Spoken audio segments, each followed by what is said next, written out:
Selamat siang Bapak, Ibu, dan saudara-saudara warga Kampung Jogoyudan yang saya hormati. Apa kabar?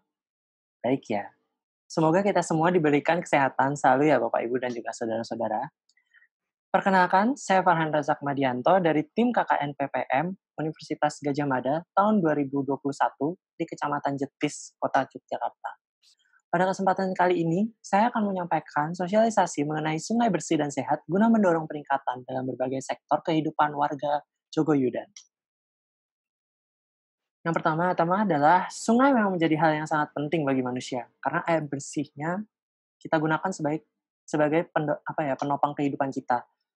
Sungai Code yang melewati Kampung Jogoyudan menjadi salah satu sumber air yang penting. Oleh karena itu, Sungai Code harus dijaga dengan baik agar ketersediaan air bersih dari Kampung Jogoyudan bisa terus terjaga.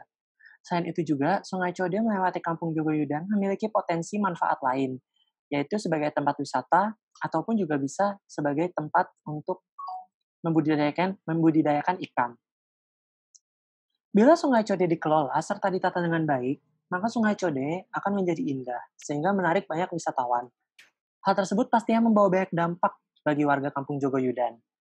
Namun, sebelum menuai keuntungan yang bisa didapatkan dari Sungai Code tersebut, warga Kampung Jogoyudan perlu untuk menjaga kebersihan di lingkungan sekitar mereka, serta Sungai Code itu sendiri.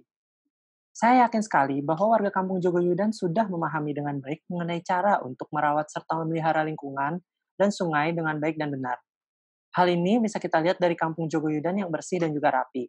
Akan tetapi, agar menciptakan lingkungan sungai yang bersih dan sehat, serta bisa menarik turis, perlu dilakukan beberapa hal seperti berikut, yaitu yang pertama-tama adalah melakukan penghijauan. Pepohonan di sepanjang aliran air juga bertindak sebagai penyaring, sehingga melestarikan atau menanam pohon di sepanjang sungai dan juga dapat membantu untuk menjaga saluran air tetap bersih. Tanaman hijau berperan dalam mencegah polusi udara, tanah, dan juga air. Oleh karena itu, menanam pohon selain juga akan menambah estetika, itu juga akan menjadi salah satu alat untuk filtrasi agar air-air yang ada di Sungai Code ini menjadi lebih bersih ke depannya. Lalu, membuang bahan kimia dengan benar. Bahan kimia seperti cat, oli motor, dan kimia dengan benar jangan dibuang di sungai yang dapat mencemarkan air serta kehidupan masyarakat. Masih banyak makhluk hidup seperti ikan dan juga mikroba-mikroba lainnya yang menggantungkan hidupnya dari sungai. Selain itu juga mereka bisa ikan-ikan tersebut juga mungkin kalau dibudidayakan bisa juga dipanen ke depannya gitu.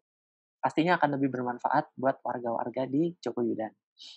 Lalu yang ketiga adalah melakukan kerja bakti rutin. Bersihkan sampah di sepanjang sungai dan sekitarnya secara rutin. Jika Anda memiliki anak-anak, gunakan kesempatan ini untuk mengajarkan ke mereka agar mereka bisa merawat lingkungannya dengan baik gitu ke depannya. Dan juga mengajarkan bagaimana sampah itu bisa merusak masa depan mereka. Kebiasaan ini akan berdampak panjang pada kebersihan air dan juga lingkungan di sekitar sungai. Lalu yang terakhir adalah pengelolaan sampah. Membuat tempat pengelolaan sampah terpadu sangat penting agar sampah dan limbah yang terbuang bisa dikelola dengan baik. Hal ini bisa diwujudkan dengan membuat bank sampah yang selanjutnya hasil kreasi dari program tersebut bisa dijual kembali ataupun digunakan sebagai dekorasi di Kampung Jogoyudan maupun di sekitaran Sungai Code. Nah, setelah menjaga kebersihan dan kesehatan lingkungan dengan baik dan benar, maka kita bisa menuai keuntungan yang lain nih. Salah satunya yaitu kita bisa menjadikan Kampung Jogoyudan sebagai kampung wisata. Agar menjadi kampung wisata yang menarik, Bapak, Ibu, dan juga saudara-saudara semua bisa melakukan penghiasan Kampung Jogoyudan. Misalnya dengan memberi lampu-lampu kayak lampu-lampu dari bambu gitu, atau dari kayu, atau juga dari plastik-plastik yang tadi hasil UMKM, hasil dari bank sampah, itu bisa dikreasikan untuk menghias Kampung Jogoyudan.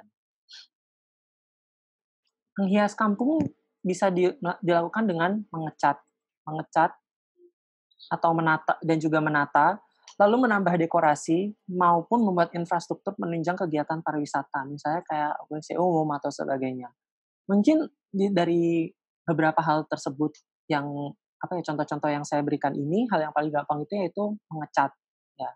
Seperti contohnya yang ada di atas, yang ada di kanan atas ini, Itu adalah salah satu contoh kampung yang dicat agar menjadi indah, sehingga menarik cukup banyak wisatawan untuk datang berkunjung ke kampung tersebut. Nah, Kampung Jogoyudan ini juga sebenarnya masih asri, dan juga terasa, gimana ya, suasananya masih Jogja banget gitu. Dan ini bisa menjadi daya tarik wisatawan dari luar Jogoyudan ataupun dari luar Jogja untuk berkunjung dan menikmati kampung tersebut, gitu. Lalu yang selanjutnya adalah dengan banyaknya kunjungan wisatawan, hal ini bisa dimanfaatkan oleh warga untuk membuka berbagai usaha nih, yang bisa ditawarkan kepada mereka seperti membuka kafe di pinggiran sungai atau riverside cafe, seperti contohnya di sebelah kanan ini. Lalu ada tempat souvenir, tempat untuk berjualan souvenir. Ya, di tempat souvenir ini tadi bisa dijual berbagai macam barang yang hasil olahan dari UMKM tadi, dan juga mungkin dengan berkolaborasi dengan pengrajin-pengrajin yang ada di sekitar situ, agar, apa ya, ekonomi bisa semakin meningkat gitu. Lalu juga warga-warga di sekitar Jogoyudan bisa membuat tempat makan ataupun tempat usaha yang lainnya. Dengan begitu, dampak ekonomi dari pemanfaatan sungai bersih dan sehat bisa dirasakan oleh warga Jogoyudan, dan peningkatan ekonomi di kalangan warga Jogoyudan akan tercapai. Lalu yang terakhir adalah pemanfaatan budidaya ikan. Untuk meningkatkan sektor ketahanan pangan, warga juga bisa membuat semacam budidaya ikan yang memanfaatkan sungai sebagai medianya. Dengan begitu, ikan yang dibudidayakan bisa diambil dan juga dikonsumsi warga ataupun diperjualbelikan keluar. Kalaupun tidak di sungai, nanti mungkin warga bisa membuat semacam kolam-kolam ikan.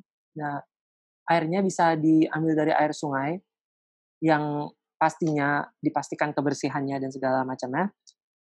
Dan seperti yang tadi saya katakan, ikan itu bila sudah beranak pinak dan berhasil dibudidayakan, bisa digunakan sebagai konsumsi warga ataupun dijual belikan keluar. Nah, sekian dari saya. Terima kasih.